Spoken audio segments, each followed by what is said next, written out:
গোপালগঞ্জ যা বলছে, গোপালগঞ্জ যখন হাত দিচ্ছে, জি তো আপা। গোপালগঞ্জে যে হাত দেয় তার কিন্তু হাত পড়ে, জি আপা, জি আপা, জি জি তো গোপাল। গোপালগঞ্জে হাত দিলে এটা ভালো হবে না। জি আপা। ওই ওসি যে ওসিকে কলার ধরছে, ওসির নাম কি, ওসির বাড়ি কোথায়, আপা সেটা খোঁজ করে বার করো, আমায় পাঠাও। ঠিক আছে আপা, আমার আপা যদি সুযোগ থাকে হ্যাঁ, আপা, আমি আজকেই আপনাকে ওই বিস্তারিত পাঠাচ্ছি, উনি কত সালে ঢুকছে সবকিছু পাঠাচ্ছি আপা আপনাকে। সবকিছু দাও, বললো যে এক মাঘের শীত চায় না। ঠিক আছে আপা। 15 বছর দেশ বেতন ভাতা বাড়াইছি, রেশন বাড়াইছি, এই পুলিশের সবকিছু করে দিছি, জি আপা।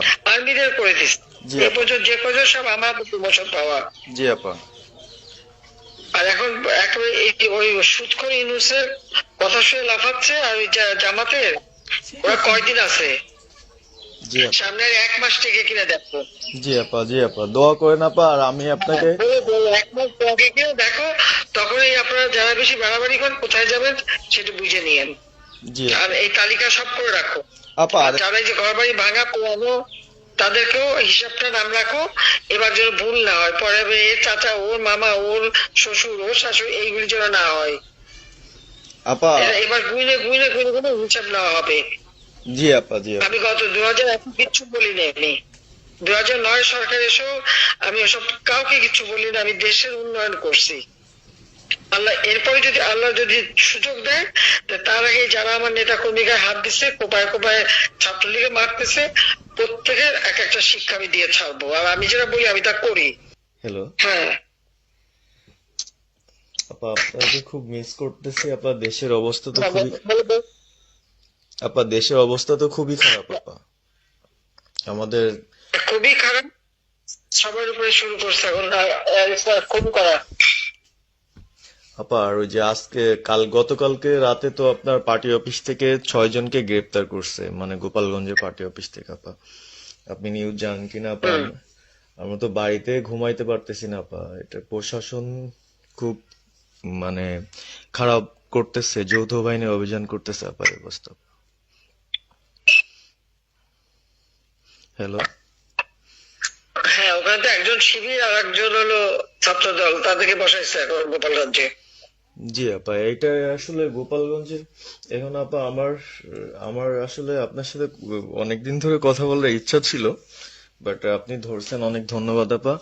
আর আমাদের গোপালগঞ্জে একটা দিক নির্দেশনা দিবে এরকমের একজনকে একটু সেট করলে আমাদের জন্য ভালো হয়। আর দ্বিতীয়ত তাহলে সারা বাংলাদেশের নেতাকর্মীরা হয়তোবা নামতে পারতো। হ্যাঁ, একজনের নাম বলবা, সাথে সাথে তাদের একটা মামলা দেবে এবং গ্রেপ্তার করে নেবে। ও, তাহলে তো ওইটা আসলে, তাহলে তো সেটাও তো আসলে, তাহলে আমাদের কোন দিকে যে যাব আপা আসলে। আহ, না, নিজেদেরই করতে হবে, যে যেখানে যার অবস্থান থেকে কাজ করতে হবে। আপা আমার ইউনিয়ন হলো বুড়াশি ইউনিয়ন, এই যে আপনি যে নৌকায় করে চলতেন, মানে যে রাস্তা দিয়ে যেতেন। জি। হ্যাঁ, আমি চিনি। জি আপা। তো যার যার এলাকা নিয়ে সে সে কাজ করতে হবে, আর সবাইকে সাবধান করতে হবে। আর এই গোপালগঞ্জ যা বলছে, গোপালগঞ্জ যখন হাত দিচ্ছে, জি তো আপা। গোপালগঞ্জে যে হাত দেয় তার কিন্তু হাত পড়ে, জি আপা। জি আপা। জি জি তো গোপাল। গোপালগঞ্জে হাত দিলে এটা ভালো হবে না। জি আপা। আপা আপনি ভালো আছেন তো আপা? আমি ভালো আছি, আমি ঠিক আছে। আমি এই যে কথা বলছি সারা বাংলাদেশে, কারণ কালকে প্রজ্ঞাপন দিছে, জি আপা। এনএসআই, র্যাব, ডিজিএফ সবাইকে রিপোর্ট, আইজিপি ডেকে এমএস বলে দিছে, মানে আওয়ামী লীগ, আওয়ামী লীগের সাবেক এমপি, বর্তমান এমপি আর ভবিষ্যতে এমপি হতে পারে, জি আপা। তারা তাদের আত্মীয় স্বজন, জি।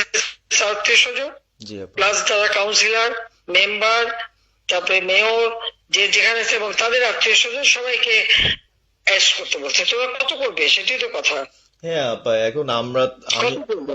আমি কালকে আমাদের ইউনিয়নের চেয়ারম্যান, আপনি চিনেন কিনা জানি না, এম ননি আহমেদ ননি, উনার সঙ্গে একটা মিটিং করলাম, কথা হয়েছে অনেকক্ষণই। তো উনি দিক নির্দেশনা দিল, এবং কালকেই যাওয়ার কথা ছিল আমাদের একটা মিছিল নিয়ে, বুড়াশি ইউনিয়নের যারা ছাত্রলীগ করে কর্মী যারা আছে এদের নিয়ে আমরা একটা মিছিল নিয়ে যাওয়ার কথা ছিল। কিন্তু তার ভিতরই, মানে সন্ধ্যার পরে 7টায় প্রোগ্রামটা ছিল, আহ, তার ভিতরে নিউজ আসলো যে যৌথ বাহিনী অভিযান চলবে। তো আমরা গেলাম না, ওনরা যারা গেছিল যাওয়ার পরে আপনার অ্যারেস্ট করলো। আর ওই যে পিছন দিয়ে যে গেটটা আছে না আপা, ওই গেট দিয়ে হয়তোবা 4-5 জন ধরেন যে চলে গেছিল বাইরে, এই অবস্থা। আর আমাদের যারা আসলে আমরা দলকে ভালোবাসি, আহ, আপনাকে ভালোবাসি, সংগঠনটাকে সুন্দরভাবে সচ্ছল রাখার চেষ্টা করতেছি, আহ, এদের খুব ডিস্টার্ব করতেছে খুবই। আপনার যেদিন জন্মদিন ছিল ওই দিন আমরা আমাদের ছোট ভাইদের দিয়ে বঙ্গবন্ধু কলেজের ওদের দিয়ে আপনার অনুষ্ঠানটা ওরা করতেছিল, কেক কাটছিল, এর ভিতরে ওসি নিজে এসে ওদের কলার ধরলো। হুম। মানে খুব অ্যাক্টিভ যে 4-5 জন ছেলে আছে, হিমেল, তারপর বাপ্পি, রেয়াজ, সাকিব,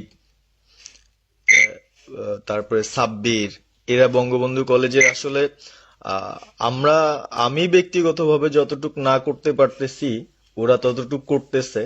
এবং আমরা একটা মশাল মিছিলও করলাম সেদিনও আপনার আর্মি আমাদের পরবর্তীতে ওদের বাসায় যে ঝামেলা করলো, আমি একদম সামনে ছিলাম। আমি আপনার ওই ছবিটা পাঠাইছি, আপনি দেখছেন হয়তোবা। আর প্রত্যেকটা মিছিল মিটিং ইনশাল্লাহ আপা থাকি, কিন্তু এলাকার এমন একটা পরিস্থিতি সৃষ্টি হচ্ছে, সেটা হলো আপনার 75 পরবর্তীতে যেভাবে মানুষজন ভয় পাচ্ছিল, সেই জিনিসটা আপা সবাই করতে চাচ্ছে। মানে জোর করে আসো আমাদের দলে যোগ দাও। মানে দোকানে বসলে, চার দোকানে বসলে অনেক কিছু শোনা যায়, অনেক কিছু বোঝা যায়, কিন্তু এখন আহ, আমাদের দরকার সারা বাংলাদেশে, মানে আমার ক্ষুদ্র জ্ঞান থেকে বলতেছি, সারা বাংলাদেশে যে একটা সংগঠনটা চালাবে, আপনি সভাপতি থাকবেন এবং ভারপ্রাপ্ত যদি কাউকে কোনো দেওয়া যায় যাকে ভালো মনে করেন, তাহলে আমাদের সারা 64 জেলা। জি আপা, দাঁড়াও, দাঁড়াও, দাঁড়াও, এত পাকা কথা এখন বলার সময় না। সরি আপা। এখন যার নাম দেব তাকে সবার আগে অ্যারেস্ট করবে, জি আর আপা। তার নামে সবার আগে মামলা দেবে। জি আপা। আপা আমাদের মাঝে মাঝে ওই যে প্রেস, মানে কালকে যে প্রেসটা দিচ্ছেন এটা আমি সুন্দর পড়ছি, অনেক ভালো লাগছে এবং আমি আমার ফেসবুকে ছাড়ছি। হ্যাঁ, ওটা আমি নিজে দেখে দিছি, আমি কারেকশন করে দিছি এবং আমাদের খুবই ফেসবুক ওটা দেওয়া হচ্ছে, ওইভাবেই যাবে। আর আমাদের আমরা কয়েকজন নেতা ঠিক করে দিছি, তারা বিভিন্ন ইস্যুতে একটা করে স্টেটমেন্ট দেবে। জি আপা। আমার অনেক আর তুমি নাম দিতে বলো, হ্যাঁ শেখ সালিমের নাম দিয়ে দাও, সে চালাক। না, উনি কিভাবে, উনি উনি তো মানে আমাদের তাহলে কে চালাবে? আমাদের কে চালাবে? আপনি যারে বলবেন। যাদের আমি যারে বললে তো হবে না, তোমাদের এই যে বাস্তবতা বুঝতে চাও না কেন? জি আপা। এখনই যার নাম দেবা তখনই সে অ্যারেস্ট হবে। তাহলে আপনি। সাজার খান, জি আপা। হ্যাঁ সাজার খান নামছে, শাস্ত্রী তাকে অ্যারেস্ট করছে। জি আপা। বসে বসে মানে কার কাছ থেকে কি পাকা কথা শুনে বলে তো লাভ নেই। জি আপা। এটা তো নর্মাল, আমাদের তো নর্মাল রাজনীতি করতে দেবে না। জি আপা। ওই ওসি যে ওসিকে কলার ধরছে, ওসির নাম কি, ওসির বাড়ি কোথায়, সেটা খোঁজ করে বার করো, আমারে পাঠাও। ঠিক আছে আপা, আমার আপা যদি সুযোগ থাকে হ্যাঁ, আপা, আমি আজকেই আপনাকে ওই বিস্তারিত পাঠাচ্ছি, উনি কত সালে ঢুকছে সবকিছু পাঠাচ্ছি আপা আপনাকে। সবকিছু দাও, বললো যে এক মাঘে শীত যায় না। ঠিক আছে আপা। 15 বছর দেশ বেতন ভাতা বাড়াইছি, রেশন বাড়াইছি, এই পুলিশের সবকিছু করে দিছি, জি আপা। আর্মিদের করে দিছি। জি এই আপা। পর্যন্ত যে পর্যন্ত সব আমার প্রমোশন পাওয়া। জি আপা। আর এখন একেবারে ওই সুৎখর ইউনুসের কথা শুনে লাফাচ্ছে। আর ওই জামাতের ওরা কয়দিন আছে, জি আপা। সামনের 1 মাস থেকে কিনা দেখো। জি আপা। জি আপা, দোয়া করেন আপা। আর আমি আপনাকে 1 মাস আগে কিনা দেখো, তখনই আপনারা যারা বেশি বাড়াবাড়ি করেন কোথায় যাবেন সেটা বুঝে নিয়েন। জি আর এই তালিকা সব করে রাখো। আপা। আর আর যারা এই যে ঘর বাড়ি ভাঙা পোড়ানো, তাদেরকেও হিসাবটা নাম রাখো, এবার যেন ভুল না হয়, পরে এর চাচা, ওর মামা, ওর শ্বশুর, ওর শাশুড়ি, এইগুলি যেন না হয়। আপা। এবার গুইনে গুইনে গুইনে গুইনে হিসাব নেওয়া হবে। জি আপা। জি আপা। আমি গত 2001 কিচ্ছু বলিনি, আমি 2009 সরকার এসেও আমি ওসব কাউকে কিছু বলি না, আমি দেশের উন্নয়ন করছি। আল্লাহ এরপরে যদি আল্লাহ যদি সুযোগ দেয়, তার আগে যারা আমার নেতা কর্মীকে হাত দিচ্ছে, কোপায় কোপায় ছাত্রলীগে মারতেছে, প্রত্যেকের এক একটা শিক্ষা আমি দিয়ে ছাড়বো। আর আমি যেটা বলি আমি তা করি।